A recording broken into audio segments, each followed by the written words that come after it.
가족을 생각하는 달입니다. 가족은 하나님의 선물입니다. 가족 관계는 인간의 가장 기초적인 출발점이라고 할 수 있어요. 하나님이 가족을 우리에게 선물로 주신 것은 우리가 가족과 함께 이 세상을 행복하게 살도록 주신 것입니다. 가족과 더불어서 이 세상에서 천국의 맛을 느끼면서 너와 내가 용서하고 사랑하는 따뜻한 관계를 느끼면서 살아라 하는 것이 하나님의 뜻인 것입니다. 그런데 오늘날 우리는 가족관계의 해체를 경험하고 있습니다. 혼자 사는 것이 일상화되었고요. 가족의 가치는 폄훼되었고 가족 간의 소통이 점점 힘들어지고 있음을 우리는 느낍니다. 이러한 시대에 우리가 살고 있다는 것을 우리는 직시해야 합니다. 그리스도인으로서 우리는 믿음으로 가족의 회복과 치유를 이루어야 될 사명이 있다 하는 것입니다. 예수님의 가족관이 오늘 성경 본문에 그대로 나타나 있습니다. 누구든지 하나님의 뜻대로 행하는 자가 내 형제요 자매요 어머니이니라. 하나님의 뜻대로 행하는 자가 내 가족이라는 것입니다. 과연 그 의미가 무엇일까요? 몇 가지로 생각해 보겠습니다. 첫째로 가족관계라고 하는 것은 하나님의 뜻이라고 하는 것입니다. 가족은 하나님이 나를 사랑하사 나에게 선물로 주신 것이다. 그러므로 우리는 그것을 버릴 수 없는 것입니다. 여러분에게 가족은 무엇을 의미합니까? 우리는 핏줄로 얽혀 있고 또 천륜이라는 것으로 우리 가족을 설명합니다. 인간된 도리로서는 가족의 그 끈을 우리가 끊을 수가 없는 것입니다. 아무리 미워도 좋건 싫건 내 가족입니다. 그런데 그 가족은 그리스도인에게 더 깊은 의미가 있습니다. 하나님이 나를 위해서 선물로 주신 것이다 하는 것입니다. 우리는 가족 때문에 항상 좋은 것은 아니죠. 서로 소가리를 하기도 하고 다툼일 수도 있습니다. 그러나 가장 근본적으로 하나님께서 우리에게 가족을 주신 이유는 나에게 정말 필요한 행복을 주시기 위해서 주시는 큰 선물이라고 하는 것을 우리는 잊지 말아야 할 것입니다. 나에게 생명과도 같고 나에게 없어서는 안 될 귀한 가족, 그것을 우리가 오늘 생각해 보려고 하는 것입니다. 저는 이제 어버이날이 가까우면은 하는 행사가 있어요. 벌써 지난 주간에 했습니다. 뭐냐면 이제 저는 이제 친아버지와 어머니가 이제 다 돌아가셨어요. 이제 우리 처가 쪽에 장인어른 돌아가셨고 이제 딱 한 분 장모님이 남아 계시는데 이러다 보니까 어버이날 이렇게 어머니 찾아가서 이렇게 뭐 식사를 한번 하고 하는 것을 할 수가 없잖아요. 그래서 우리가 대신에 함께하는 분이 있어요. 첫째는 우리가 이제 삼남삼녀인데 제일 위가 누님이에요.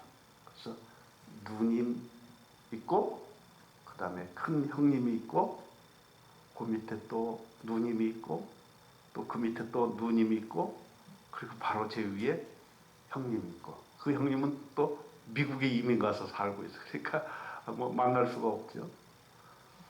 그래서 이제 어머니 아버지가 돌아가시고 난 뒤 다음부터는 우리가 형제 자매 대표로 큰 누님을 밥을 사줘야 되겠다 이런 생각을 했어요.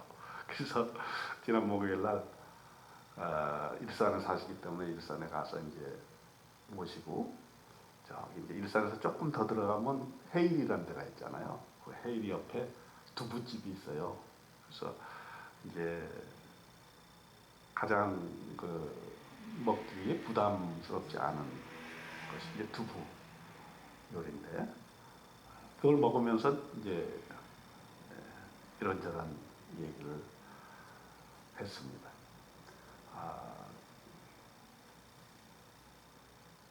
가족 대표죠, 말이에요. 가족 대표. 가족 대표로서 어떻게 좀 뭔가 우리의 우애를 이렇게 전달하고 싶은 마음이 있어서 이렇게 같이 식사를 하는 것입니다.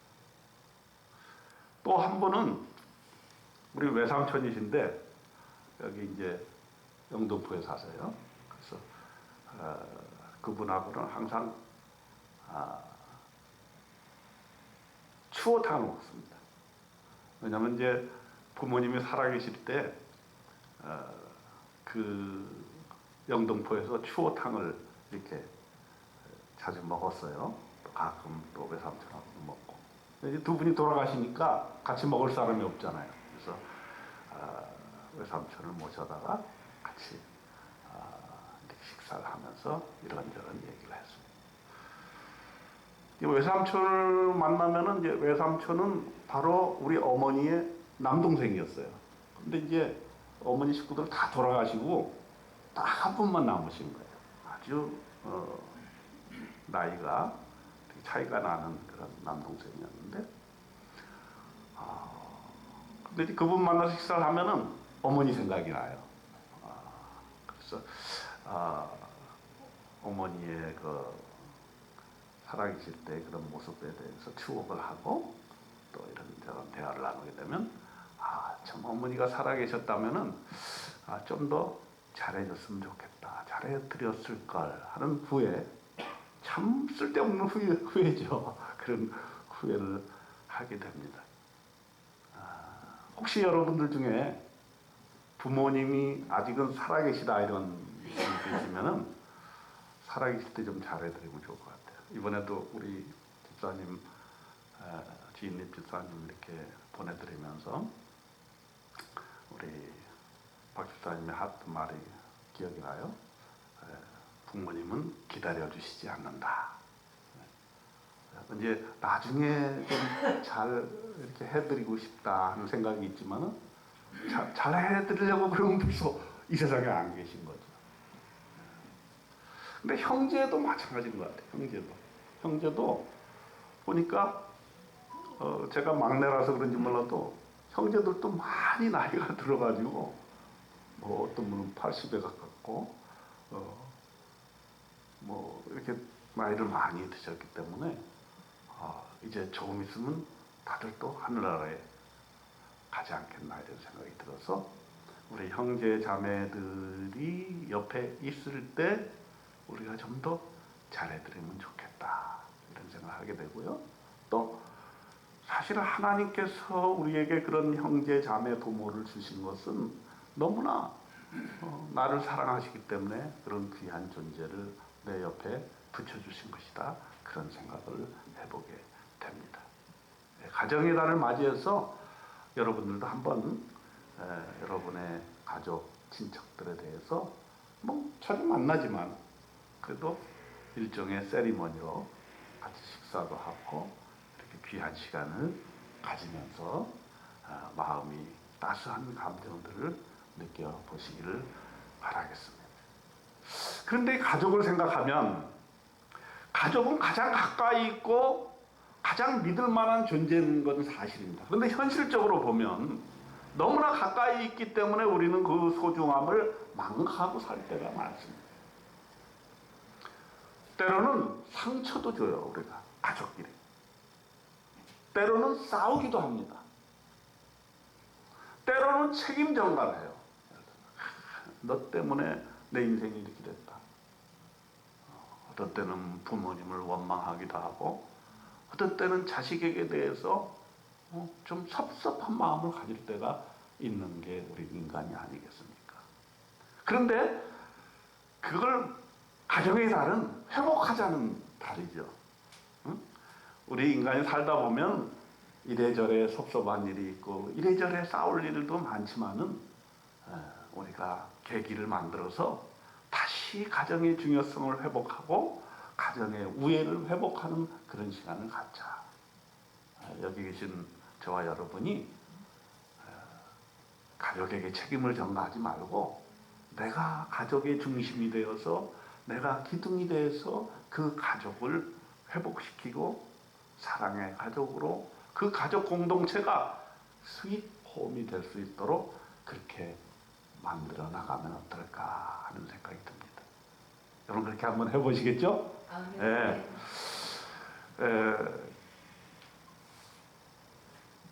그 다음에 이제 세 번째로 우리가 생각할 것은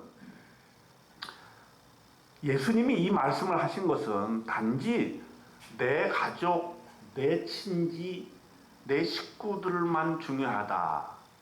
이것을 조금 벗어나라 하는 것이고 그것이 사실 신앙인으로서 매우 중요합니다.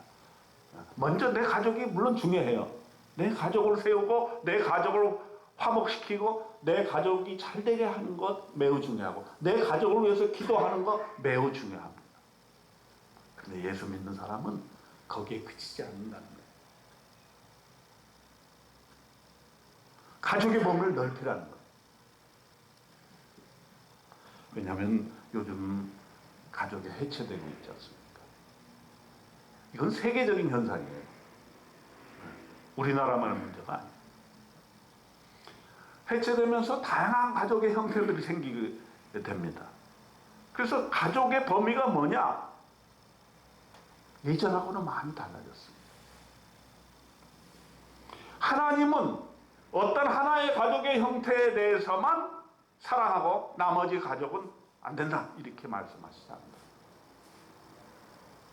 우리에게 주어진 다양한 가족들을 하나님은 포용해 주신다 하는 사실입니다.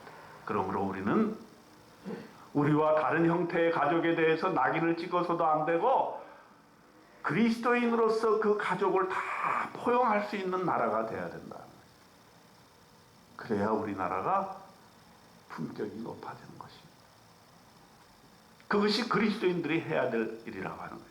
우리 하나님께서 우리 교회에게 우리 한부모야 우리 에듀케어라는 중요한 좋은 기관을 허락하셔서 함께 갈 수 있도록 해주시는 것은 바로 그런 의미가 있는 거예요. 네. 함께 가야 된다. 그리고 그들을 존중하고 그들을 보호하고 그들을 도와주고 함께 가야 한다는 거예요. 우리가 이제 에듀케어를 해보면은 어린이들을 이렇게 바라보면서 그들은 우리와 뭐 핏줄을 나눈 건 아니잖아요. 근데 왜 그들이 우리의 가족으로 받아들여야 됩니까? 가족처럼 생각해야 되느냐? 그것은 일종의 사회적 가족 형태라 볼 수가 있는 거예요. 이거는 이제 그리스도인이 아니라도 일반 사회학에서 요즘 나오고 있는 그런 가족 개념이에요. 그래서 마을에서 어떤 아이들, 청소년들 이런 문제가 그저 그건 뭐 남의 가족의 일이야 이렇게 치부하고 말 성질의 것이 아니라 사회는 굉장히 지금 다양해지고 해체되는 수순에 있기 때문에 사회가 마을이 교회가 다양한 형태의 가족 형태들을 보듬어 안고 그들과 함께 가야 된다는 사실이에요. 그래서 예수님께서 누가 우리의 가족이냐 이렇게 질문을 하시는 거예요. 자 보세요. 어떤 그 교회 이단적인 교회들은 그 말씀을 어떻게 이해하냐면 예수님은 가족을 부인하셨다 이렇게 해석을 해요. 그래서 예수 믿고 구원받으면 원래 핏줄을 나눈 가족을 떠나야 된다. 여러분 보세요. 요즘 이단으로 일컬어지고 있는 많은 교회들이 신앙심을 너무 강조하고 가족의 개념을 엉뚱하게 오해를 하고 있는 거예요. 그래서 원래 자기가 핏줄을 나눈 가족을 떠나서 공동체를 이루어서 새로운 가족을 형태를 이루어야 된다. 그 기존의 가족을 무시하는 거죠. 뭐 예수님은 절대 그렇게 얘기하신 게 아니에요. 기본의 가족, 자기에게 주어진 가족, 하나님이 나에게 주신 가족을 귀하게 여기고 그를 위해서 기도하고 거기에 하나님의 놀라운 은총이 임하도록 우리가 항상 가족을 위해서 기도하고 사랑하고 그 가족을 책임을 가지고 이끌고 가야 되는 것이 우리의 사명인데, 예수님께서 말씀하신 것은 그 가족만을 위해서 가족주의에 함몰되지 말고 믿음으로 또 하나의 가족을 생각해야 된다, 그런 말입니다. 예수님이요 보면은 최소한 9명의 가족이 있었을 것이에요. 예수님의 아버지 어머니가 요셉과 마리아가 있었고요. 남자 형제가 예수님 빼고 4명이 있었어요. 야고보, 요셉, 시몬, 유다. 그리고 누이들이 있었다. 마태복음 13장 55절 56절에 나와요. 그러니까 예수님까지 포함하고 부모님 포함하면 9명이 되는 거예요. 근데 이때는 이제 여자의 이름을 잘 이렇게 안 썼으니까 성경에 누이들이라고 표현해요. 그러니까 9명일 수도 있고 10명일 수도 있고 11명, 12명일 수도 있는 거죠. 네. 그러면서 예수님의 사역 현장에 이렇게 가족들이 항상 등장하는 것을 볼 수가 있어요. 예수님의 어머니는 그 가나의 혼인잔치에서 예수님이 첫 아주 기적을 일으키시잖아요. 결혼식을 하는데 술이 떨어졌어. 포도주가 떨어졌어. 근데 그 포도주가 떨어지면은 이 축제가 망쳐지는 거 아니에요? 그러니까 예수님의 어머니가 예수님에게 포도주가 다 떨어졌다, 이렇게 말씀하시고 사람들에게 예수님이 뭐라고 말씀하시든 그 말씀할 대로 해라. 그래서 물을 채워넣으니까 그게 다 포도주로 변했다는 그런 이야기가 나오잖아요. 그만큼 이 예수님과 어머니 사이에는 아주 긴밀한 그런 관계가 형성되어 있다는 것이고, 예수님 십자가 노상에서도 어머니를 바라보시면서 애처로운 마음을 가지고 있었죠. 그래서 요한에게 어머니를 부탁하는 그런 장면이 나오지 않습니까? 그러니까 예수님께서 가족을 무시했다는 그런 해석은 옳지 않은 거예요. 우리는 예수 믿고 믿음을 가질수록 더욱 가정에 대해서 귀중하게 여겨야 돼요. 예수 믿는다고 교회 생활만 하면 돼요, 안 돼요? 가정 생활을 등한시하면 안 되는 거죠. 예수 믿으면 더욱더 가정을 돌봐야 되는 것이고, 예수 믿은 사람이 가족에 대해서 가장 큰 사명을 느끼는 건 뭡니까? 가족 중에서 내가 먼저 예수를 믿었다.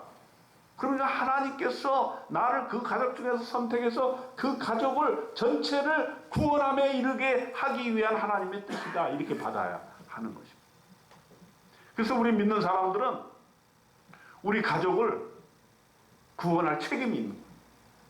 우리 가족을 하늘나라와 같은 그런 행복한 가정을 만들 책임이 우리에게 있는 거예요. 딴 사람이 해줄 생각하지 말고 내가 그렇게 만들어야 되는 것이 내 역할이라 하는 것입니다. 그렇기 때문에 우리는 또 하나의 가족에 대해서 항상 생각해야 돼요. 내가 있는 가족, 그리고 이 사회에서 내가 하나님의 명을 받아서 다른 사람의 가족들도 우리가 돌볼 책임이 그리스도인에게 있는 것이고, 또 하나 우리가 생각해야 될 개념은 믿음의 가족입니다. 자, 우리가 이제 교회에 왔어요. 예수를 믿었어요. 그러면 믿는 형제 자매가 내 가족이 되는 것이다. 믿음의 가족이 되는 거예요. 이거는 혈연 관계도 아니고 다른 어떤 친척 관계도 아니지만은 믿음 하나 때문에 우리는 형제 자매가 된 것이다. 이거 참 놀라운 영적 가족의 의미가 있는 것이죠. 그래서 우리는 교회에 와서 예배드리고 식탁교제하고 하는 이유가 한 가족이라는 것을 시인하는 그런 예배 행위입니다. 그래서 교회에서 나이가 많이 든 사람은 어머니, 아버지와 같은 거예요. 젊은이들은 우리 자녀와 같은 거예요. 어린아이 생명들은 내 핏줄이 아니지만 믿음 안에서 내 손주들과 같은 겁니다. 여러분, 이거는 정말 믿음의 세계에 아주 오묘한 진리인 것입니다. 그러므로 여러분, 교회에 올 때는 우리의 믿음의 가족들을 만난다는 생각을 가지고 서로 기도하고 서로를 위해서 도와주고 서로를 세워주는 그러한 귀한 가족을 이루어 나가시기를 주님의 이름으로 축원드립니다. 누구든지 하나님의 뜻대로 행하는 당신이 바로 나의 형제요, 나의 자매요, 나의 어머니다 하는 그런 말입니다. 이 가족의 달에 가족을 다시 한번 생각하고 다시 사랑을 회복하는 기회가 되었으면 합니다. 우리가 가족들이 가까이 있기 때문에 서로 의지가 되기도 하지만 서로 상처를 주는 그런 때도 간혹 있을 수 있습니다. 그렇지만 다시 한번 서로 존중하고 서로 싸매주는 가족이 되었으면 좋겠어요. 사랑이 더욱 깊어지는 5월이 되었으면 좋겠습니다. 여러분, 세상 살다 보면 참 믿을 사람 없고 누가 나를 도와줄 사람이 어디 있겠습니까?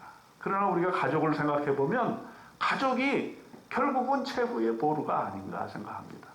아프면 제일 먼저 달려올 사람도 가족이요, 어려움에 처했을 때 가장 걱정해주고 도와줄 사람도 가족입니다.